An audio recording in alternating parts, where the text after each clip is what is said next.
kids versus adults seemed like a good idea. We learned Mythic Mischief. We put it together, got it to the table, and figured let's play kids versus adults. That should be fun. And it was fun, but the adults got our butts kicked by the kids.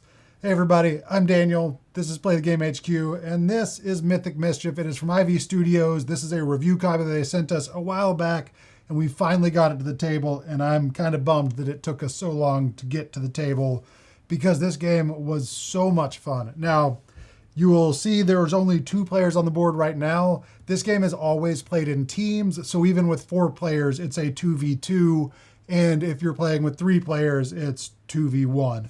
Now, the kind of idea behind Mythic Mischief is we are kids at a mythic high school. You've got wizards, you've got vampires, you've got witches, zombies, trolls, ghosts, and there is actually a Kickstarter launching as I'm shooting this. The Kickstarter is launching tomorrow for some all new factions that will be added to the game. I have not played those, and I don't know if anything like any rules or other play modes or anything are being added, but I know that they are adding some new factions. So that hits Kickstarter tomorrow. I'll leave links below to where you can find that. But for now, we're just reviewing Mythic Mischief. It really just worked out timing-wise that we're creating this review as they're getting ready to work out the other Kickstarter. This isn't officially a Kickstarter preview or anything like that. So the story of the game is we are kids in a mythic library trying to avoid the Tome Keeper, the librarian. Each round, you're going to take turns taking actions on the board, manipulating the board, manipulating the other players, the walls, creating mischief, and then the Tome Keeper is going to move and hopefully not catch you, because when they catch you, you're off the board, the other team gets points, and the first player to get 10 points wins. Now, there's so much little like minutia in the strategy, so many different little things that you can do. It's not a complicated game at all. The rule book feels kind of thick, but it is small. And again, there's a lot of text, but it really plays simple. And like a third of the book is the solo mode. And then there's some examples and things like that, but it's a really well laid out rule book. It does feel a little long when you're trying to play. And then once you start playing, it really goes very smoothly. So essentially you have the library board here with different spaces. In the Tome Keeper, you have a before lunch and an after lunch card that lays out where the Tome Keeper's objective spaces are. There's some standard setups for the walls that are in the book. I have this set up as the just initial standard setup. The walls move, they're modular. And then we have our tomes around the board here that are going to allow us to upgrade abilities as we play through the game. For your initial setup, each player is going to place their little movement trackers or their action tracker dice on the dots. You're going to set them to the number above it. So this is going in space 2 here. That's on space 2. And then throughout the game, as you perform actions, you're just going to turn these down to track the actions that you've taken, which is a really nice, really kind of smooth action tracking system. I really like that. So on your turn, you are going to do any actions that you can, be it movement, being moving other players, moving walls, calling the Tome Keeper towards you to hopefully move them into the path of another player. And then after you have done all the actions that you can, the Tome Keeper is going to move. The number of spaces that they move is shown on the card here. And again, the after lunch card has a similar setup, but they're going to move that number of spaces. So in this case, it's 4.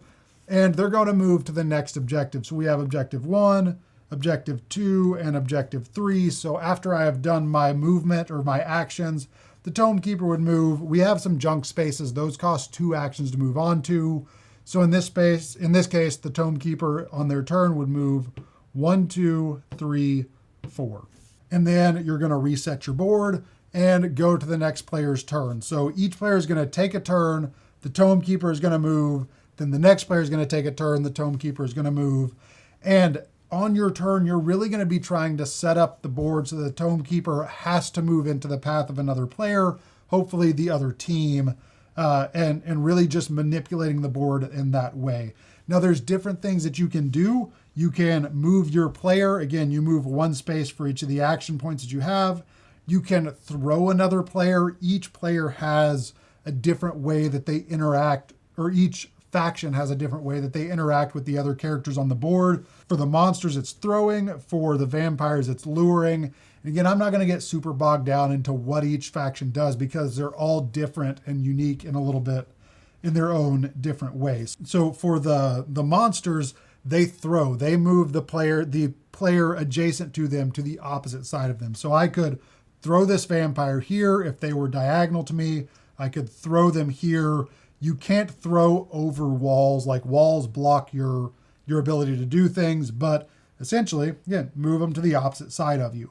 With the walls, if you're next to a wall, I can barge, so I can move this wall right there. It always moves away from me, but it just moves it like a door.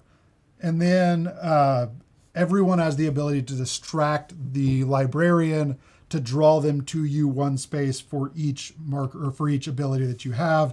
And then the players all have a special strong ability that you can use if you've collected a tome, and you can place it in that spot.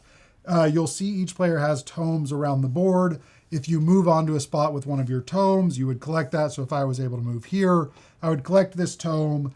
And when I reset my actions, I can place it in a spot on the board to block off that spot, because when you reset, you're going to move everything as far left as it will go. So that's going to start me off at a better, higher, more advantageous space. Basic flow of the game, I'm going to do as many actions as I want. If I don't have any actions left or I don't want to do any more actions, my turn ends. We move the Tome Keeper, and then the next player is going to take their turn. At the end of the round, you're going to move all of your markers as far left as they'll go. Again, if you have any tomes, you can slot those in to give you a better starting point. And then you can move two dice or the same dice, two spaces, but you get basically two advancements. So I can move this right here. I can move this dice up here, but I just get to pick two dice and move them one space to the right, or one dice, two spaces to the right. And then you're going to set all of the dice to the number that's above them. So I set that there. These would be set to 0. And then you repeat the actions. So very simple execution of the gameplay, but the strategy, like I loved sitting there and watching the kids work together on what they were going to do and to strategize and to honestly just outthink us. Now, this is a 2-player game. With a 3-player game, everyone's going to have a different faction, but you're only going to have 2 players on the board for each faction. So it's a little more crowded, but it is, it creates so many different opportunities to mess with the other players.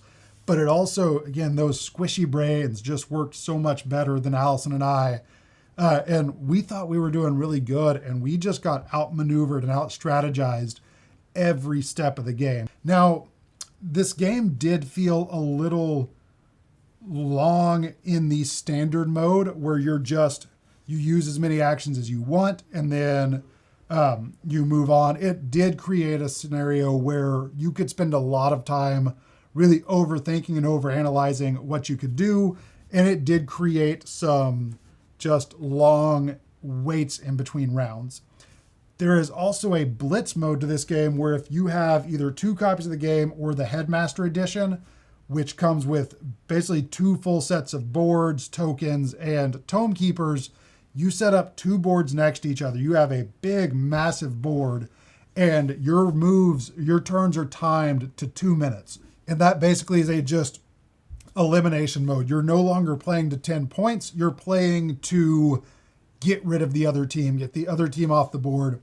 The blitz mode, in my opinion, was the best way to play, and probably the only way that we'll play from here on out. It was so quick. It was still super strategic, but it created those, like, you're moving and thinking so fast that people were more prone to mistakes and to missing things on the board, which in a chaotic game like this really makes the game better, because it's not like you don't feel dumb for making those mistakes. It's just that, oh man, I missed that.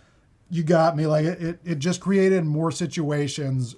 One, the game moved much quicker, and it created more situations to capitalize on the mistakes that other people were playing, versus the untimed variant where you're able to really think and perfect your move but also to do and undo and do and undo and really get a little too analytical in your move. And again, it just made it drag on a little bit. So Blitz mode was fantastic. You have a bigger board. It's way more chaotic. Things are moving all around. You're playing against the clock. As soon as the clock ends, you just stop. You move the Tome Keeper and the other team takes over and they do their move. I have not played a head-to-head game of it. I've only played a 4-player game, and it was so much fun. It was, again, it's fairly quick to the table. Each player has, they have their own little tray that holds 3 of the walls, holds the players in, holds all their stuff. So it is, players pick their board, pick who they want. Setup is quick. The board tells you how to place the walls, and then you take turns placing your characters. There's some restrictions to how you can place your characters, but it just, all in all, it is a crazy strategic game. It is so much fun. It's chaotic. It doesn't create, like some games will introduce a little too much to it. This one is very smooth. You have 4 options of things you can do. You have a special, really strong action, not overly strong, but you have a special action that you can do if you collect a tome and get into that space. You can spend that tome to do that action. But all in all, the players or the different factions all feel really well balanced. The play is smooth. It's straightforward. Once you know what you're doing, you really know what you're doing. Like once you've played a couple rounds, it all falls into place. It all makes sense. And then it's just a strategic battle of how can I work your players so that the Tome Keeper is going to get them so that I'm going to rack up points. But again, we played against the kids. They beat us every time, which I really love in a game. Like I love getting beat by my kids. The better they get, the more they beat me, and the less I love getting beat by my kids. But seeing them grow into, in their ability to think and to play games in a way that they are a formidable opponent, that they are winning as often as they're losing, is really satisfying as a parent. And this is just a really fun game to play. There is going to be a low end age. I mean, Peyton's 10, Jared's 14.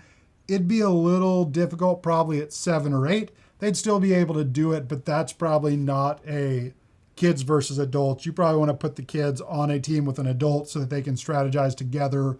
Because when you are playing with a team, all of the action taking for each team is simultaneous. You're going back and forth, and the team as a whole is completing all of their movements on their turn. You're not jumping between players. So there's a lot of collaboration, a lot of ways to work together. It is crazy interactive. It was, again, that the primary game mode can feel really long. The Blitz game mode was perfect. It was 2 minutes per team, which seems long until you actually only have 2 minutes to actually do your movements. And then you are just fighting the clock, running out of time. And it was a really great experience. We had a lot of fun with it. It's not going to be for everyone. It is very fast-paced and hectic.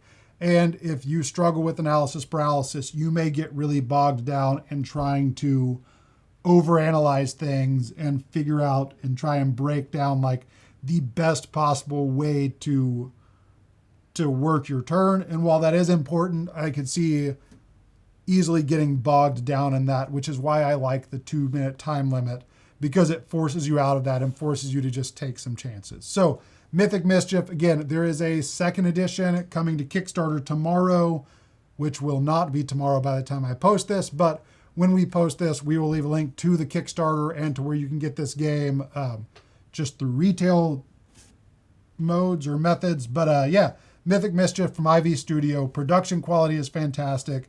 The gameplay is great. We had a fantastic time with it. I hope you get a chance to check it out. Whether you buy it or not, that's up to you. But if you get a chance to play this game, definitely do it. It is worth giving it a shot.